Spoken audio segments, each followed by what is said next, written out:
S44, war number 1, and we're up against LVT, and this time my team will be Silk, Kate Bishop as well as Shocker. I will be taking path 2 in section 1, as well as a thing on path 1 in section 2. I'm not touching the future Ant-Man with my team, so we had to split that path. For the mini-boss islands here in the middle, I will be taking Sasquatch, Photon and Wiccan, and for the final boss island I am going to take that Kindred there on the right side. Now, having Shocker on the team might be a shocker to some of you, but it'll make sense once we get to that Kindred on the final boss island. Up first we have a Dr. Doom on the Drip Feed Placebo, Roll with the Punches and Shatter Nodes, and I am taking this fight with Silk. And since Silk is a decay attacker, it means she is completely immune to the placebo buffs, and her also not benefiting from the Dexterity Mastery means that she will never trigger any buffs, so MD or the Shatter Node will never come into play. Now, the slow debuffs from Silk's own kit as well as the decay tactic also means that Doom will never be able to trigger his aura with those special ones, so he basically doesn't do anything as a defender. A single special 2 is almost enough to take him down, so all I really gotta do here is just bait the special 2, go in for a few more hits, and down he goes. And now I did trigger the auto evade there on the special 2, but I did it on purpose, just to get an easy opening there. I can dex it just fine, but since she has that guaranteed evade, might as well put it to use. Though I guess it is a little bit reckless. Anyways, next up we have a Korg on the Combat Deja Vu Placebo as well as the Sadist node, and I'm taking this fight with Kate Bishop, starting with the Cryo Arrows. And this fight is quite simple, usually, but since Kate is a decay tactic attacker as well, every single time she is immune to the placebo from the Combat Deja Vu node, she will inflict those Wither debuffs on Korg, and whenever he shrugs them off, he will replenish a rock stack, which means I need more hits to take down the shield whenever, well, I wanna get the shield down. That makes the fight more annoying to deal with, but it's still quite simple. The cold snap is just gonna be melting him pretty quickly, since he has negative energy resistance. So all I really need to watch out in this fight is that I get those perfect releases on my special ones to get the more potent cold snaps, and then just avoid using mediums while the rock shield is up, so that I wouldn't take the rock thorns damage. That would just be a waste of potions, so I try to avoid it the best I can.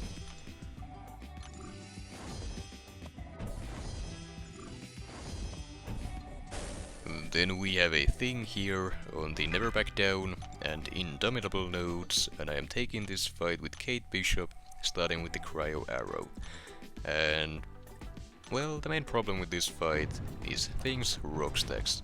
The regen from the Never Back Down node, while annoying, it cannot do anything to the sheer amount of damage that Kate Bishop deals with those cold snaps. There is absolutely no risk of timing out here or the regen ever becoming a too big of a problem, so long as you actually land those perfect releases on every single special one that you throw, and that you can actually keep those cold snaps up. So the most important thing in this fight is managing the rock stacks well, and then making sure that you, well, play Kate Bishop properly.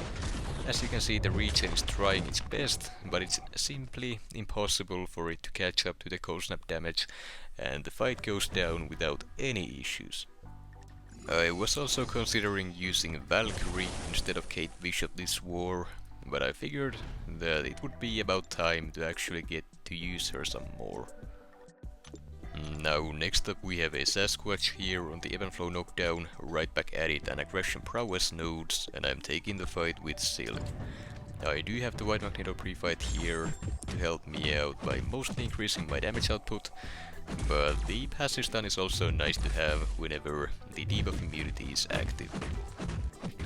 Now this matchup is not ideal by any means. The debuff immunity on knockdowns as well as the protection that's up for most of the fight does make this fight quite a long one for Silk, but I know she can do it, and she has an answer to the regeneration once he hits 40%, so this fight should be fine, though we are not winning any time battles by taking times or fights like this. Anyways, I did make a slight mistake there. I went at him, got parried and comboed. Luckily he only hit me 3 times, which was just enough to eat my invulnerability charges.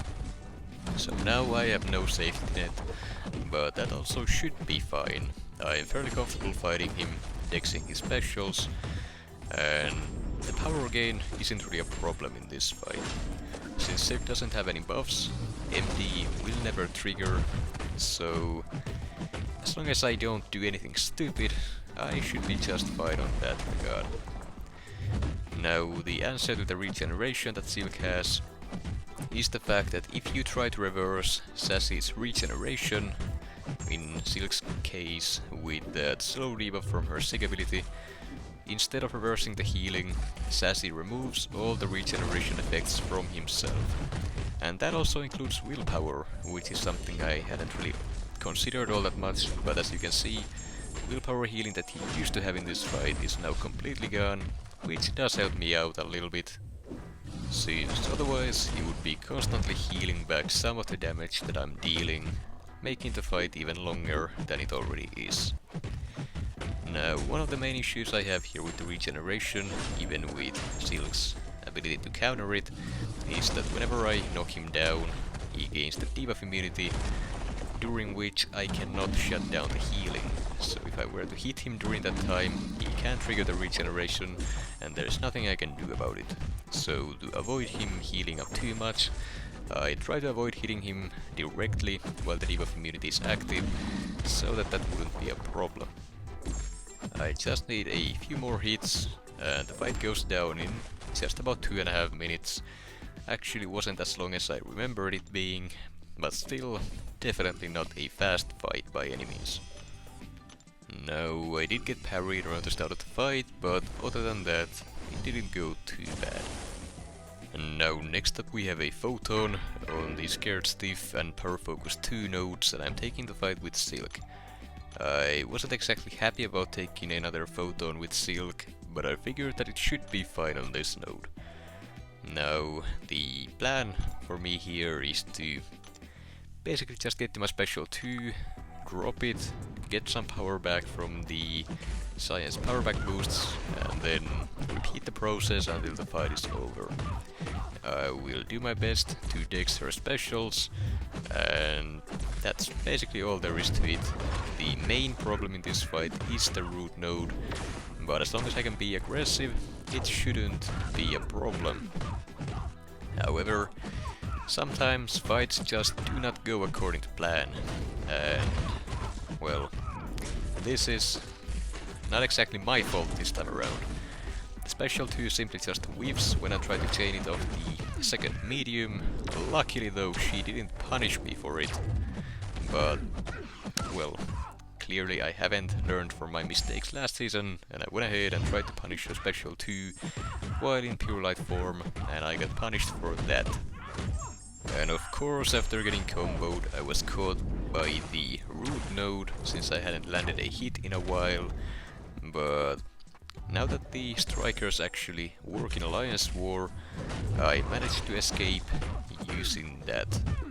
The striker hits cannot miss even if the opponent is facing or they are untouchable, so it's a great way to play time whenever necessary, no matter what abilities the opponent has active at the time. Now, other than that, or the few mistakes in this one, the fight hasn't gone too bad. I am successfully dexing most of her specials, though I have had to rely on my evade a couple times. And now, after I whiffed the special 2, I gave up on it. I didn't want to risk it anymore, so I switched up, tried to use my special 1s instead, the damage isn't as high and I'm not gaining any power back from them, but at the very least I am resetting my auto-evade faster by getting those hits in sooner. Fight goes down in just under 2 minutes. I did take a bit of a beating and quite the scare by that whiffed special 2, but at the very least I did not die to the fight, so I can't be too mad at that. Though having to waste some potions for issues like that is a little bit annoying, I can't lie, but using a couple potions is a whole lot better than actually dying into a fight.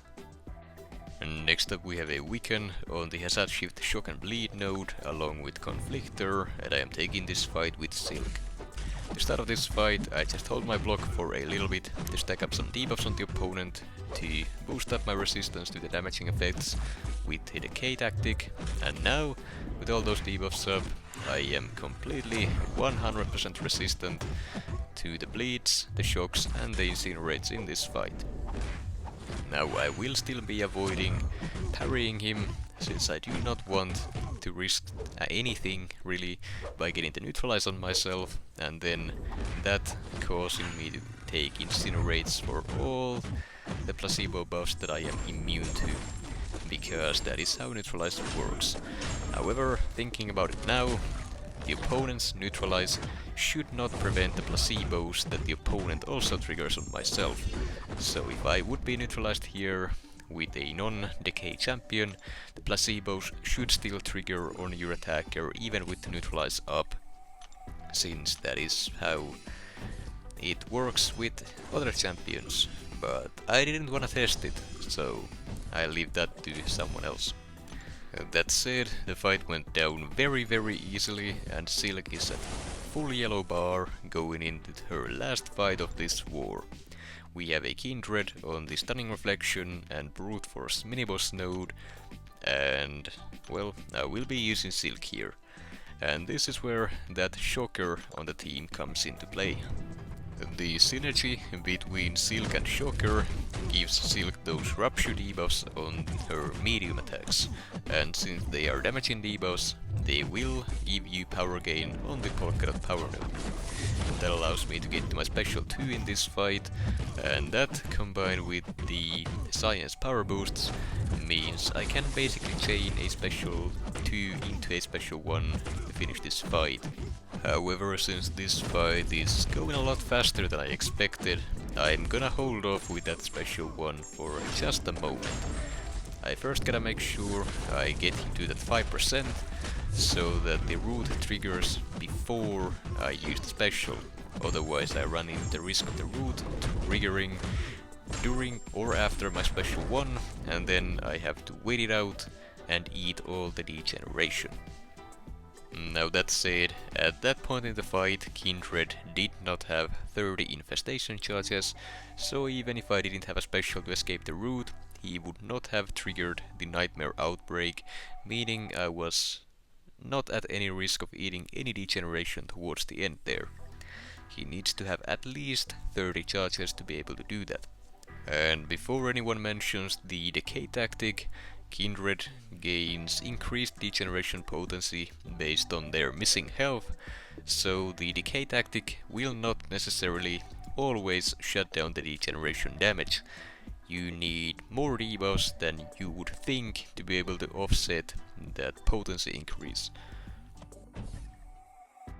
As for the results, we actually did end up winning the war 6-2, a very uncharacteristic start of the season for us, but I am very happy that we actually managed to start off a season with a decent war. Usually we die a lot more whenever a season starts, so hopefully this sets us off good for the rest of the season.